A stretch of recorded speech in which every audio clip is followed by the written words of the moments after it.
जय हिंद साथियों, welcome to exam सोच यूट्यूब चैनल पर। दोस्तों, यूपी पुलिस कांस्टेबल का 25 अगस्त का सेकंड शिफ्ट का एग्जाम हो चुका है और सेकंड शिफ्ट में जितने भी प्रश्न पूछे गए हैं उन सभी प्रश्नों को इस वीडियो में हम करेंगे।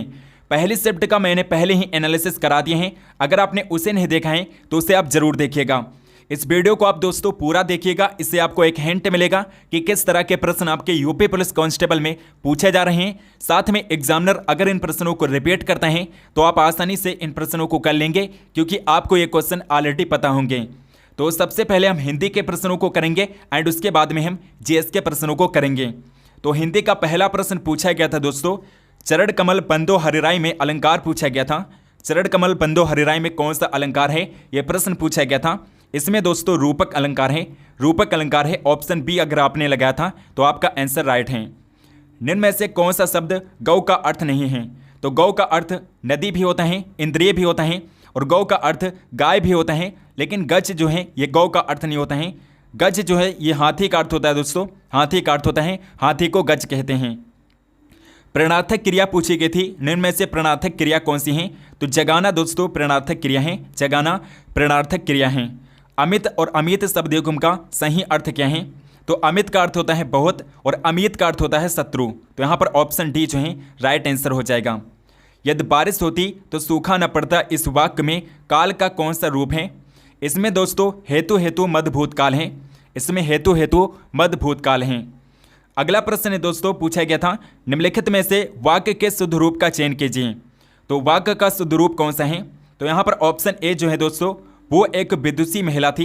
ऑप्शन ए जो है राइट आंसर है। ज्ञानपीठ पुरस्कार किस भाषा से संबंधित हैं? तो ज्ञानपीठ पुरस्कार जो हैं ये संविधान की 8वीं अनुसूची में सभी भाषाएं, जितनी भी भाषाएं शामिल हैं, संविधान की 8वीं अनुसूची में जितनी भी भाषाएं शामिल हैं उन्हीं क्षेत्र में दिया जाता है ज्ञानपीठ पुरस्कार। और इसके अलावा दोस्तों अंग्रेजी भाषा में भी ज्ञानपीठ पुरस्कार दिया जाता है। तो यहाँ पर ऑप्शन सी जो है राइट आंसर था। अगला प्रश्न पूछा गया था, वो कौन सा समास है जिसका उत्तर पद प्रधान होता है किंतु प्रथम पद द्वितीय पद की विशेषता बतलाता है? तो कर्मधारय समास होता है दोस्तों, कर्मधारय समास होता है। जिसकी तुलना न की जा सके वाक्यांश के लिए एक शब्द क्या होगा? जिसकी तुलना न की जा सके उसे अतुलनीय कहते हैं दोस्तों, अतुलनीय कहा जाता है। अगला प्रश्न पूछा गया था, ए और ओ किस प्रकार के स्वर हैं? तो ये दोस्तों समृद्ध स्वर होते हैं, समृद्ध स्वर होते हैं। गो शब्द का वचन पहचानिए। तो गो शब्द का वचन क्या है दोस्तों? तो ये एक वचन होता है दोस्तों, गो शब्द जो है ये एक वचन होता है। और गो के बहुवचन क्या हो जाएंगे? गोमे हो जाएंगे दोस्तों, गोमे जो हैं गो के बहुवचन हो जाएंगे। काठ की हांडी बार बार नहीं चढ़ती है का अर्थ क्या होगा? काठ की हांडी बार बार नहीं चढ़ती है, इसका अर्थ क्या होगा? इसका अर्थ होता है दोस्तों छल कपट का व्यवहार हमेशा नहीं चलता है, यही इसका अर्थ होता है। निम्नलिखित वाक्य में रेखांकित शब्द में कौन सा कारक है? तो अनुज की किताब मेज पर रखी हैं। तो की दोस्तों इसमें कौन सा कारक है? इसमें दोस्तों संबंध कारक है, संबंध कारक है। अनुज की किताब मेज पर रखी हैं, तो यहाँ पर की आया है इसलिए यहाँ पर संबंध कारक हैं। अगला प्रश्न पूछा गया था, मंदिर और मंदिरा युग्म का उपयुक्त अर्थ युग्म कौन सा है? तो मंदिर का अर्थ होता है दोस्तों देवालय और मंदिरा का अर्थ होता है अश्वशाला। तो यहाँ पर ऑप्शन सी जो है राइट आंसर है। नेक्स्ट प्रश्न है दोस्तों, अचल शब्द का समभिन्नार्थक क्या होगा?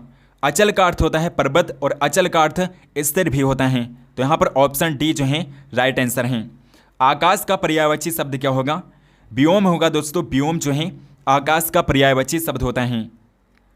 हेडमास्टर शब्द में किस उपसर्ग का प्रयोग हुआ है?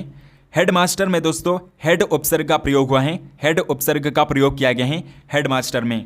वरिष्ठ साहित्यकार काशीनाथ सिंह को उनकी कृति रेहन पर रघु के लिए किस सम्मान से सम्मानित किया गया? साहित्य अकादमी से सम्मानित किया गया दोस्तों। काशीनाथ सिंह को रेहन पर रघु के लिए साहित्य अकादमी पुरस्कार से सम्मानित किया गया था। निम्न में से कौन सा शब्द तत्सम है? तो तत्सम शब्द कौन सा है दोस्तों? आलस्य जो है ये तत्सम शब्द है और इसका तद्भव क्या होता है? आलस्य होता है। तद्भव क्या होता है? आलस्य होता है, आलस्य का। श्याम को पुस्तक पढ़नी है, ये किस वाच्य में है? श्याम को पुस्तक पढ़नी है दोस्तों, इसमें कौन सा वाच्य है? कर्तृत्व वाच्य दोस्तों, इसमें कर्तृत्व वाच्य हैं।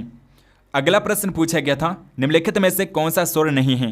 तो इया जो है दोस्तों ये स्वर नहीं होता है, इया जो है ये स्वर नहीं होता है, व्यंजन होता है। नेक्स्ट क्वेश्चन है कि प्रेरणा स्टूडियो जाएगी में काल भेद कौन सा है? तो इसमें दोस्तों सामान्य भविष्यत काल है।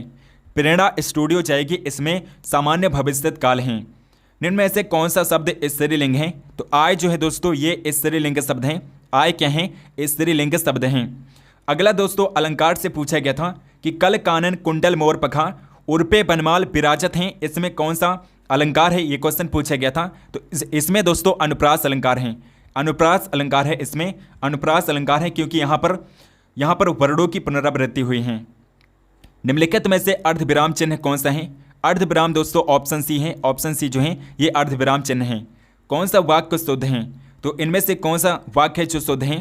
तो यहाँ पर दोस्तों ऑप्शन डी जो है गलियों को चौड़ा करना आवश्यक है। गलियों को चौड़ा करना आवश्यक है। यहाँ पर ऑप्शन डी जो है शुद्ध वाक्य हैं। नेक्स्ट क्वेश्चन पूछा गया था कामायनी के रचनाकार कौन है? कामायनी दोस्तों ये जयशंकर प्रसाद की रचना है। जयशंकर प्रसाद की रचना है कामायनी। अरे उसने तो कमाल कर दिया, इसमें कौन सा दोस्तों, इसमें कौन सा वाक्य है? अरे उसने तो कमाल कर दिया, ये कौन सा वाक्य है? ये क्वेश्चन पूछा गया था। ये विस्मय वाचक को वाक्य है। यहाँ पर आप देखेंगे तो यहाँ पर विस्मयाद बोधक चिन्ह है, इसलिए यहाँ पर विस्मय वाचक को वाक्य हैं। मौन का विलोम शब्द पूछा गया था। मौन का विलोम शब्द होता है मुखर। मौन का विलोम क्या होता है? मुखर होता है। दोस्तों हमने हिंदी के प्रश्नों को कर लिया है, अब हम जीएस के प्रश्नों को कर लेते हैं। जीएस के जितने भी प्रश्न पूछे गए थे उन सभी प्रश्नों को हम कर लेते हैं। तो जीएस का जो पहला प्रश्न पूछा गया था, पहला प्रश्न पूछा गया था कि श्रीलंका की राष्ट्रीय मुद्रा क्या है? श्रीलंका की मुद्रा पूछी गई थी, रूपी है दोस्तों। रूपी जो है श्रीलंका की मुद्रा है। वर्ष 2021 में मार्च के अंत में प्रसारित 2000 रुपये के नोटों का मूल्य रुपये ट्रिलियन में क्या है? तो 4.90 था दोस्तों, 4.90 था, 4.90 था। अगला प्रश्न पूछा गया था कौन सा देश अपने अनोखे ज्वालामुखी परिदृश्य के कारण भूतापीय ऊर्जा के व्यापक उपयोग के लिए जाना चाहता है? तो आइसलैंड है जो जाना चाहता है। तो यहाँ पर ऑप्शन ए जो है राइट आंसर है। अगर आपने ऑप्शन ए लगाया था तो आपका आंसर जो है राइट है। अगला प्रश्न पूछा गया था शहरी क्षेत्रों से उपनगरों की ओर पलायन करने वाले आर्थिक रूप से सुरक्षित स्वायत्त लोगों को कहा जाता है? सफ़ेद उड़ान कहते हैं दोस्तों, व्हाइट फ्लाइट कहा जाता था। नेक्स्ट क्वेश्चन है कि अफ्रीका में कितने देश मौजूद हैं? अफ्रीका महाद्वीप में कितने देश हैं? 54 देश है दोस्तों, 54 देश हैं। भारत में ऑपरेशन ग्रीन हंट क्या है? ऑपरेशन ग्रीन हंट क्या है? नक्सल विरोधी अभियान है दोस्तों, एंटी नक्सलाइट ऑपरेशन है। ऑपरेशन ग्रीन हंट जो है नक्सल विरोधी अभियान है। नेक्स्ट क्वेश्चन है कि WPI का पूर्ण रूप क्या है? WPI का फुल फॉर्म क्या होता है? WPI का फुल फॉर्म होता है दोस्तों wholesale price index. Wholesale price index जो है ये WPI का फुल फॉर्म है। वित्तीय और बैंकिंग प्रणाली को प्रत्येक वर्ष 1.5 करोड़ आधार मुद्रा के संदर्भ में अतिरिक्त बढ़ाया गया था। तो कितना बढ़ाया गया था?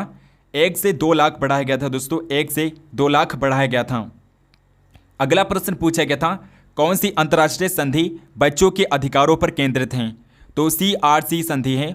CRC संधि है जो बच्चों के अधिकारों पर केंद्रित हैं। कौन सी कंपनी भारतीय गैस एक्सचेंज पर घरेलू गैस का व्यापार करने वाली भारत की पहली कंपनी बन गई? तो भारत की पहली कंपनी दोस्तों तेल और प्राकृतिक गैस निगम लिमिटेड यानी कि oil and natural gas corporation limited है जो भारत की पहली कंपनी बन गई। तो यहाँ पर ऑप्शन सी जो है राइट आंसर है। अगला क्वेश्चन पूछा गया था सार्क का मतलब यानी कि सार्क का फुल फॉर्म पूछा गया था। तो सार्क का फुल फॉर्म है दोस्तों साउथ एशियाई एसोसिएशन फॉर रीजनल कोऑपरेशन, इसका फुल फॉर्म होता है। South Asian association for regional cooperation इसका फुल फॉर्म होता है। अगला प्रश्न पूछा गया था दोस्तों समीक्षकों द्वारा प्रशंसित Netflix OTT series Delhi crime का निर्देशन किसने किया था? रिची मेहता ने किया था दोस्तों। दिल्ली क्राइम का जो डायरेक्टर थी रिची मेहता थी। नेक्स्ट क्वेश्चन है कि अर्थव्यवस्था की दृष्टि से ITC का पूर्ण रूप क्या है? ITC का फुल फॉर्म पूछा गया था। तो ITC का जो फुल फॉर्म है इनपुट टैक्स क्रेडिट है। इनपुट टैक्स क्रेडिट होता है ITC का फुल फॉर्म। नेक्स्ट क्वेश्चन है कि भारत में राष्ट्रीय दुग्ध दिवस किस महीने में मनाया जाता है? तो 26 नवंबर को दोस्तों भारत में राष्ट्रीय दुग्ध दिवस मनाया जाता है 26 नवंबर को। नेक्स्ट क्वेश्चन है कि राष्ट्रीय राजमार्ग अधिनियम 1956 किस कर नीति पर लागू होता है? तो राष्ट्रीय राजमार्ग अधिनियम 1956 जो है ये टोल टैक्स पर लागू होता है दोस्तों, टोल कर पर लागू होता है, टोल कर पर।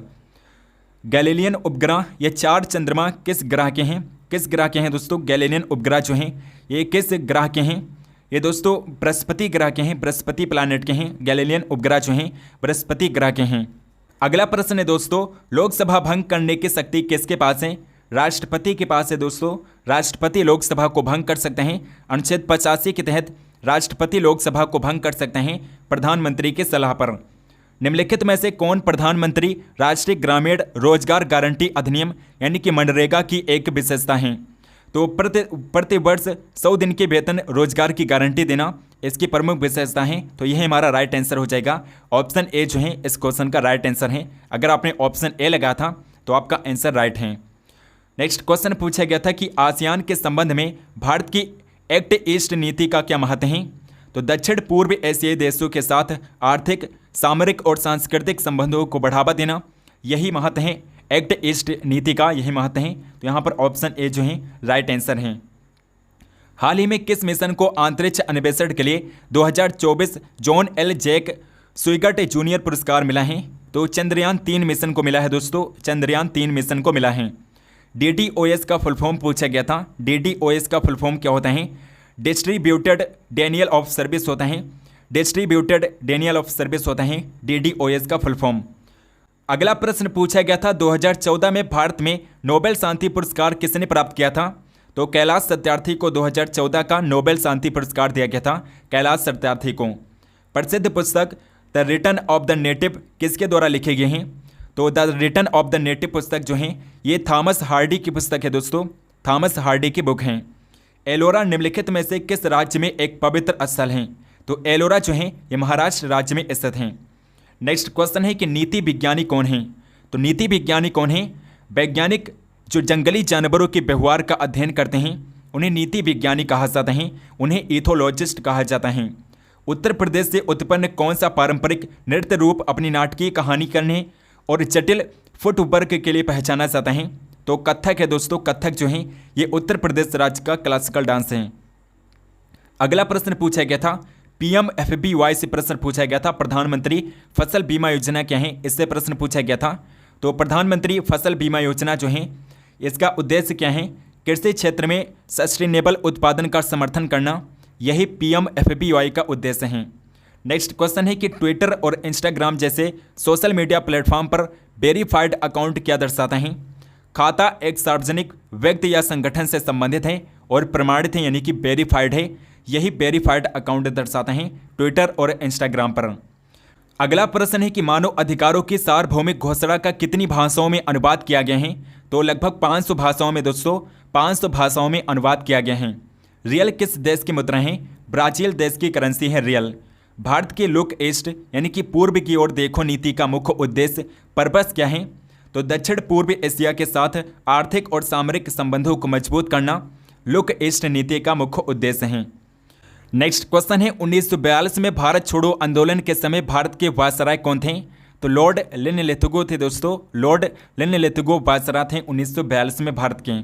डैश में कंप्यूटर में इनपुट से पहले या उसके दौरान डेटा बदलना शामिल है, डेटा डिडलिंग कहलाता है दोस्तों, डेटा डिडलिंग कहलाता है।